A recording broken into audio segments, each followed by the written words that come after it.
Olá, seres humanos! Bem-vindo ao nosso podcast feito no rascunho, onde a gente não faz nada certo, porque é tudo no rascunho. Bom, hoje vamos falar de uma obra bem interessante, O Alto da Barca do Inferno, de Gil Vicente. Uma obra que a gente pode encontrar de forma de livros hoje em dia, mas também temos peças, né? Onde a sua concepção foi uma peça, no caso do Renascimento. Olá, senhores. Bom, digam seus nomes. Heloísa, Isabela, Júlio e eu, obviamente, o apresentador, Leandro Gomes. Bom, a gente pode começar discutindo do que vocês gostariam? Podemos falar um pouco sobre o livro, né? Depois podemos mais... história. O que vocês poderiam dizer da história que vocês acham? Dentro dessa história temos vários personagens, eu diria. Tanto pessoas boas quanto pessoas ruins. Como, por exemplo, o Parvo, que tem na história. Bom, o princípio se baseia em julgamento, né, dessa história. Quase que um Twitter, só que de 500 anos atrás. Então, aí temos o Parvo. O Parvo é um cara ingênuo, que morreu de uma forma muito triste. O cara morreu de caganeira.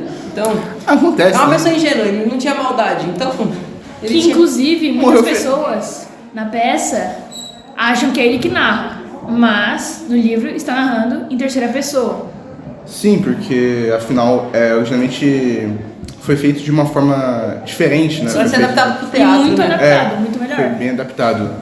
Aí- Bom, pelo menos ele morreu feliz. Morreu feliz. pra história, acontece. na parte do julgamento, ele se condena, né? Parvo, Comparado a outras o Parvo é um pessoas. dos únicos personagens dessa história que vai pro céu. Todos os outros personagens, como por exemplo O sapateiro. o sapateiro que roubava os clientes, o agiota que era um agiota, o padre que era casado e traía a mulher, e é isso. Aí tinha a prostituta que lá também, que ela era uma prostituta. Meio óbvio, né? Meio, já sabemos que ela vai pro inferno, né? E Bom. vale ressaltar que existe duas barcas, né? Uma é comandada pelo céu e a outra pelo inferno. Uma pelo diabo, outra pelo anjo. Sempre entra aquela dualidade entre o bem e o mal, como uma coisa gente já existente, né? Sim, é algo. Essa parte de bem e mal, céu e inferno, é algo muito presente na época, né? A gente tá falando daí de um período de transição da Idade Média para a Idade Moderna, né? No caso, o fim do trovadorismo na época, no início do Renascimento, né? Do humanismo. E a gente vê que a igreja é muito presente nessa época, né? Basicamente, o governo é a igreja. Né?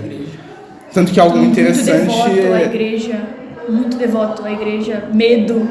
Sim, a igreja controlava o povo basicamente com medo, né? É um dos princípios daí. Inclusive, algo interessante que... Uma das partes que eu mais gosto da obra é que no final tem os cavaleiros, né? Tem os templários. 4 cavaleiros. Sim. Defendiam a igreja na época. Só que Morreu a pela gente... causa da igreja. A gente sabe que os cavaleiros templários mataram muitos povos, assassinaram muitas pessoas.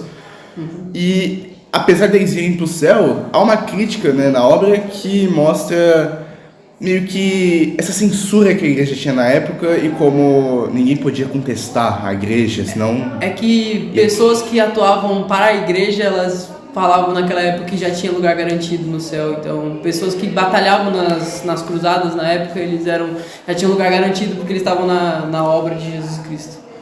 Bom, realmente é... Como se o cavaleiro morresse para o bem, né? O bem da igreja. Mas não esquecem Ou do tanto matasse para o esquecem bem. do tanto das pessoas que Na igreja, eles mataram. Matando muitas pessoas, famílias inocentes, crianças. Sim. Mas Povos como muita foram gente tinha dizimados. Povos medo. foram dizimados com essas cruzadas, então... Mas como a igreja era... Ninguém muito era contra, porque a igreja mandava, porque né? Não tinha muito o que fazer. Se você fosse contra a igreja, você basicamente era morto. Condenado ao inferno.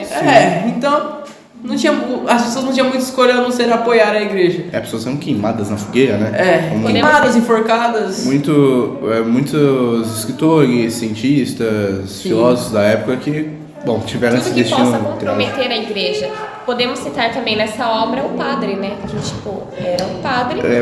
Mostrava meio que as coisas não eram tão perfeitas quanto Ele pareciam. passava uma imagem que, como ele era um padre, ele tinha que ser o certinho, assim, seguir diante a igreja, mas quando você vai recapitular a história do padre, ele foi traiu a mulher e aí se casou. E era uma figura referente ao santo, né?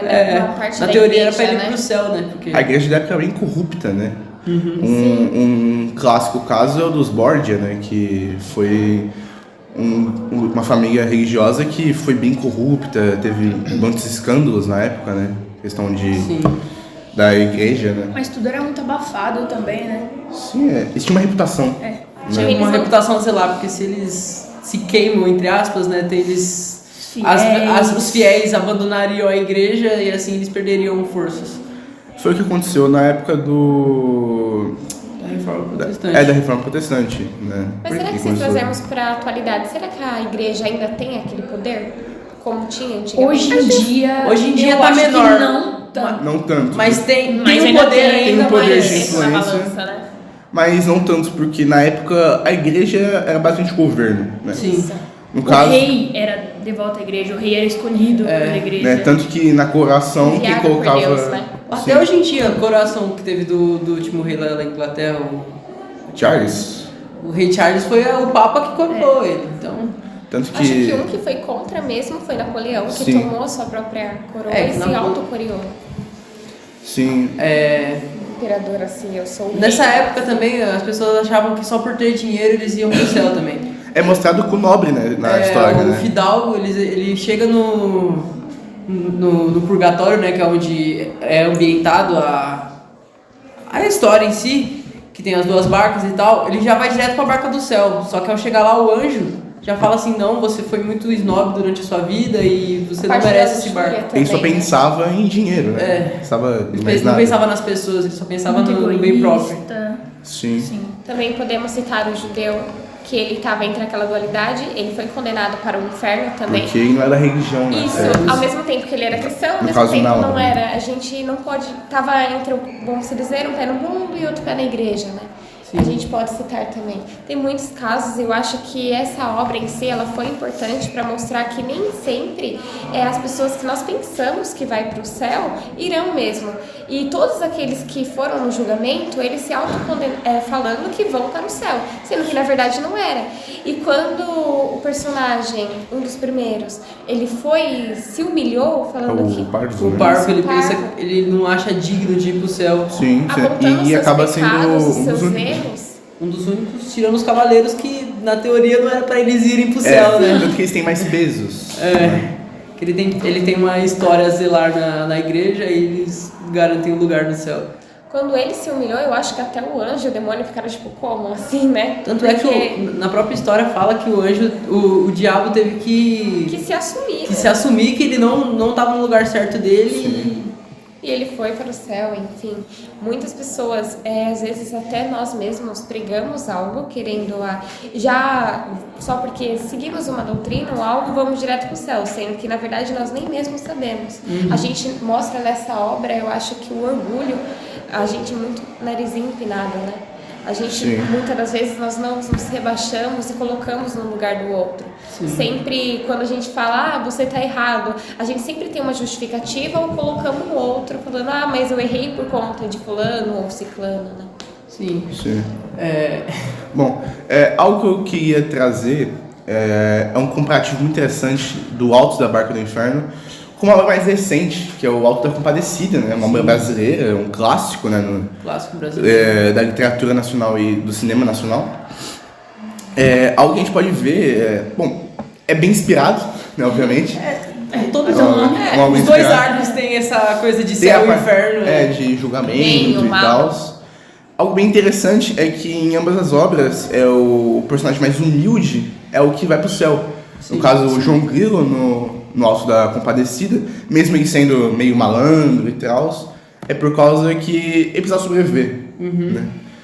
E quando ele chegou na parte do julgamento, né, o João Grilo, ele, literalmente viu que ele tinha enganado as pessoas, aí ele clamou, fez uma oração, enfim, para pedir misericórdia. Ele né, reconheceu, pra né? Santa. Ele Sim. conheceu Ele o passado dele, viu que ele fez muito, muito mal as pessoas e assim ele Ele recebeu uma segunda chance. Recebeu uma segunda chance e assim tendo chance de ir pro céu. Sim, e mesmo fazendo aquela oração dele, ele usou aquele tom de brincadeira mesmo, do jeito que ele já era aqui na Terra, né? Sim. E foi o único digno de voltar, né, novamente e reconstruir a sua vida, a sua passagem. Sim. Também tem o seu amigo doido. É o... Esqueci o nome. É. Mas ele é muito engraçado Sim. na hora que ele, tipo... Os dois juntos, eles são muito cômicos. Sim, eles são muito Uma atrapalhados. dupla dinâmica. O Chicó, no caso, Chicó. né?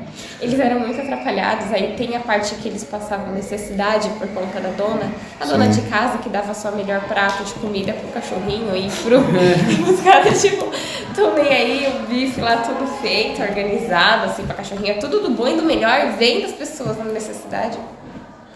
Outro paralelo interessante com o Alto da Compadecida é que no Alto para o Inferno, os cavaleiros vão pro céu, mesmo matando, né? Sim. No Alto da Compadecida, os cangaceiros também vão pro céu, né?